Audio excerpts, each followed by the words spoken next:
ధాన్యం. ఎన్యూమరేషన్ చేసేటప్పుడు ఏ అధికారి అయినా కూడా ఫస్ట్ పొలంలో అడుగు పెట్టాలి, పెట్టి చూడాలి సుంకు విరిగిపోయిందా, సుంకు విరిగిపోలేదా. ఎన్యూమరేషన్ ప్రక్రియలో భాగంగా రాయాల. ఎందుకంటే సుంకు విరిగిపోతే తర్వాత ఇది పాలు పోసుకునే పరిస్థితి ఉండదు. తర్వాత జర్మినేషన్ ప్రాసెస్ ఆగిపోతుంది.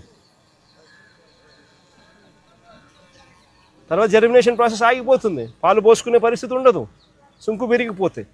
సో సుంకు విరిగిపోయిందా లేదా అని చూడాలి, పొలంలోకి వచ్చి దిగి చూడాలి ఎన్యూమరేషన్ చేసేవాడు. ఇది చూడకుండా, ఇది చెయ్యకుండా ఎన్యూమరేషన్ అయిపోయిందని అంటారు.